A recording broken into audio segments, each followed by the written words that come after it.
Bismillahirrahmanirrahim. Assalamualaikum warahmatullahi wabarakatuh. Bismillahirrahmanirrahim. Alhamdulillahirabbil alamin. Wa bihi nasta'in ala umuri dunya waddin. Assalatu wassalamu ala asyrafil anbiya'i wal mursalin. Sayyidina wa maulana Muhammadin wa ala alihi wa sahbihi ajmain, amma ba'du. Yang saya hormati anak-anakku kelas 5. Selamat pagi semuanya. Semoga kalian semua tetap semangat, diberikan kesehatan oleh Allah Subhanahu wa taala, dapat memperhatikan mengenai penjelasan materi fikih zakat fitrah pada pagi hari ini. Oke, langsung saja. Sebelum kita masuk ke materi, mari kita semua berdoa bersama-sama, memohon kepada Allah agar pembelajaran pada pagi hari ini dapat terlaksana dengan baik. Liridhoillah wali syafaati Rasulillah. Al-Fatihah. A'udzubillahi minasyaitonirrajim. Bismillahirrahmanirrahim. Alhamdulillahi rabbil alamin. Ar-Rahmanir-Rahim. Maliki yaumiddin. Iyyaka na'budu wa iyyaka nasta'in. Ihdinas siratal mustaqim. Siratal ladzina an'amta 'alaihim ghairil maghdubi 'alaihim waladdallin. Amin. Ya, terima kasih anak-anakku. Gimana? Kalian semua sudah bisa memperhatikan tentang penjelasan zakat fitrah, di mana zakat fitrah ini termasuk materi yang sangat penting dalam kajian fikih, terutama bab 1, yaitu materinya tentang zakat fitrah. Sebelum Pak Taufik menjelaskan tentang zakat fitrah, maka kita semua harus fokus memperhatikan tentang materi ini.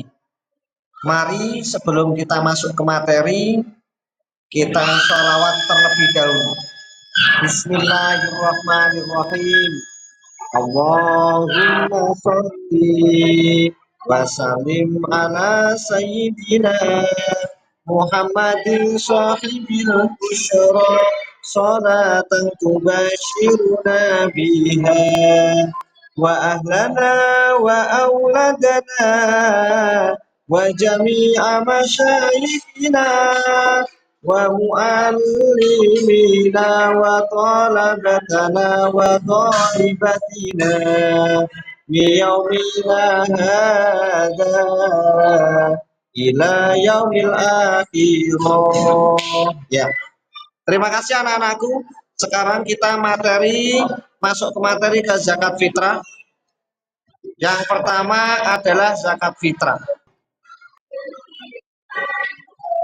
Ya, yang pertama tentang pengertian zakat fitrah. Zakat fitrah adalah zakat yang wajib dikeluarkan oleh setiap muslim pada bulan Ramadan, terutama sebelum sholat Idul Fitri, sebagai bentuk pensucian jiwa dan kepedulian sosial. Ini pengertian tentang zakat fitrah.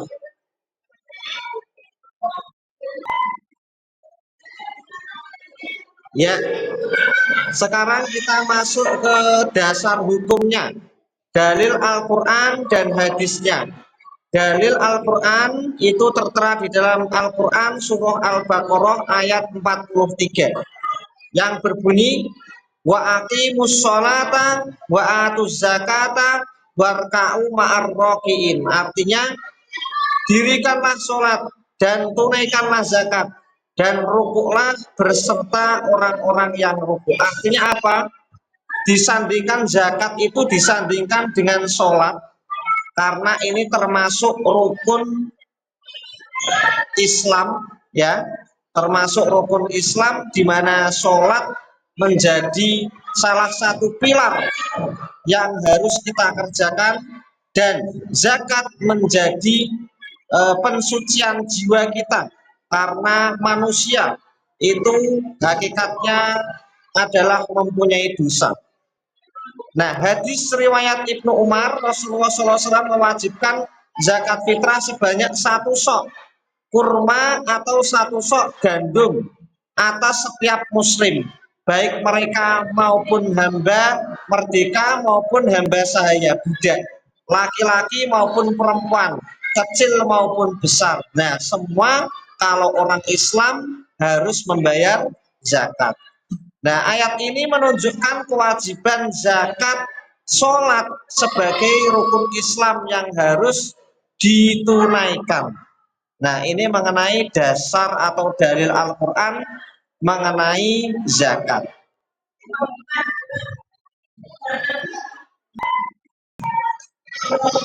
Selanjutnya, tujuan dan hikmah zakat fitrah salah satunya adalah membersihkan jiwa dan menyucikan harta, menyempurnakan ibadah puasa Ramadan, membantu fakir miskin, merayakan hari raya Idul Fitri, serta menumbuhkan rasa solidaritas dan kepedulian sosial.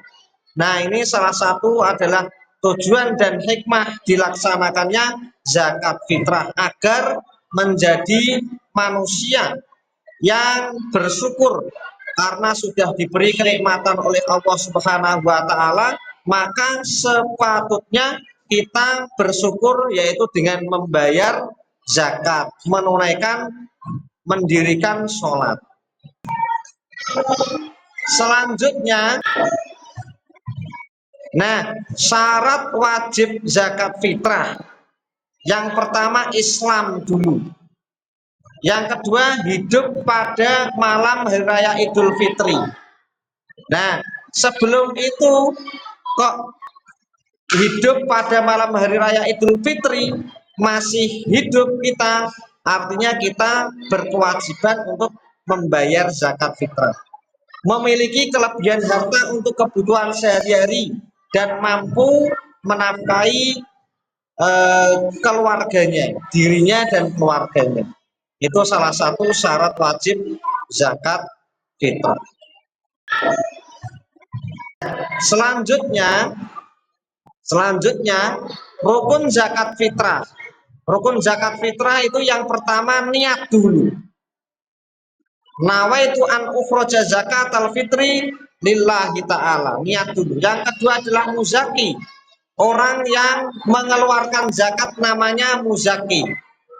Yang nomor tiga mustahik, yaitu penerima zakat. Harta yang dizakatkan berupa makanan-makanan pokok. Kalau di Indonesia itu bisa beras, bahkan ada ba'dul ulama yang mengatakan bisa berupa uang. Waktu pelaksanaan zakat fitrah, yaitu waktunya hukum awal Ramadan, ya, mubah, malam Idul Fitri, sunnah muakkadah. Yang nomor tiga sebelum sholat Id. Sebelum sholat Id tentunya pas malamnya, pokoknya bukan setelah sholat Idul Fitri ya, tapi sebelumnya, sebelum waktu subuh, sebelum terbit fajar, itu masih boleh. Yang nomor 4 setelah sholat Idul Fitri itu namanya sudah bukan zakat fitrah, akan tetapi nanti dihitung sedekah. Jenis dan besaran zakat fitrah, satu sok itu sama dengan kurang lebih 2,5 kg makanan pokok berdasarkan kebiasaan daerah. Bisa berupa beras, bisa berupa gandum dan lain-lain. Boleh diganti dengan uang senilai harga makanan pokok tersebut. Itu menurut mayoritas para ulama. Selanjutnya, sekarang kita masuk ke tata cara pelaksanaan zakat fitrah. Yang pertama, menentukan mustahik, orang yang berhak menerima atau menyiapkan zakat makanan pokok atau uang. Yang pertama yaitu membaca niat, menyerahkan zakat sebelum sholat hari raya Idul Fitri. Contoh niatnya, nawaitu an ukhrija zakat al fitri an nafsi fardhon lillahi ta'ala. Saya niat mengeluarkan zakat fitrah untuk diri saya sendiri, fardu karena Allah Ta'ala. Nah, itu salah satu. Sekarang kita masuk ke tata.